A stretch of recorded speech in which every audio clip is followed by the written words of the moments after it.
Hey guys, it's Pam with Pam's Craft Boutique, and a couple of days ago, I made a video making these donuts or prepping them, and today we are going to finish them. So they are nice and dry and ready to go. So the first thing I'm going to do is I'm going to take the ivory color paint and I'm going to paint the center of my donut because like at Krispy Kreme, they fry them on one side and they fry it on the other, and then the center never gets touched. So that's kind of the look that I'm going for. So we're just going to paint the centers of all of them, and then I'm going to use toasted marshmallow, and I'm going to come back and I'm going to paint the top and somewhat down on that ivory because I still want that ivory to come through as it looks like it's been fried on one side and fried on the other. And then with the toasted marshmallow, you want to paint the top and the bottom and a little bit on the sides, leaving that ivory, and then of course the center. So we're going to get all that painted, you see, and so you'll really be able to see it here if the lighting will let you see how I leave that center open. And it makes it look like a real donut. So this is the way I paint all my donuts.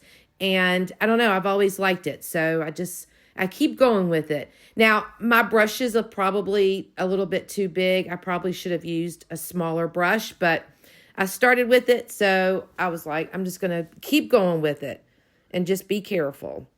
And you want to make sure you get all the sides and the crevices, everything.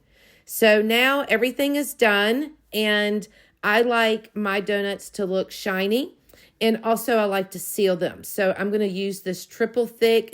It dries fast, and it's very, very glossy. So it really helps your donuts pop and make them look real. So that's why I like to use this. And you can get it at Michael's or Hobby Lobby, and I have a big bottle, but they come in different sizes. So check them out there. And so while these are drying, I'm going to make a mixture so that I have something to dip my donuts in. I want to do a pink one. I want to do chocolate, and I want to do red. And so I'm using Mod Podge and Tuscan red paint. Now, when you stir Mod Podge, you want to make sure you stir slowly. It looks like I'm going pretty fast because my video is sped up. But you want to stir slow because if you don't, you're going to get a lot of bubbles in your Mod Podge. So slow and steady wins the race, and just make sure you stir it and then put it to the side and let some of those air bubbles kind of pop on their own. And now we're going to get it dipped. So I take my donut and I kind of hold it on the side, and then I dip it into my Mod Podge mixture. Just kind of swirl it around. Now, if you get like a bubble in the center, I just kind of blow on it gently. And now I'm going to get a little bit of the bubbles that pop through. And that's how I get the icing on my donuts. Now, there's all kind of different ways people do it, but this is the way I like to do it. It looks realistic to me. So I just always make my donuts like this. And so now we're going to do the chocolate.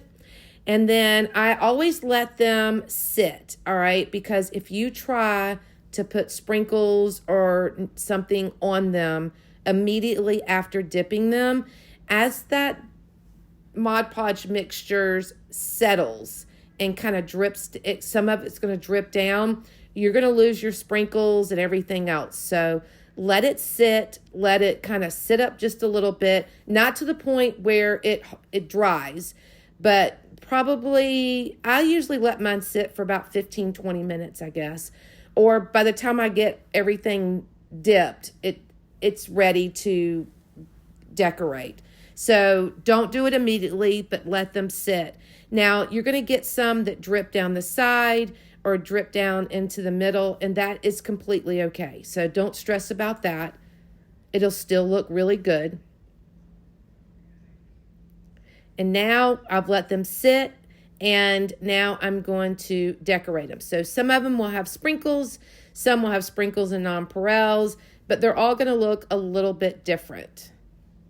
And all of my sprinkles and nonpareils come from Playco 3. If you need a link to her shop, let me know and I'll get that for you.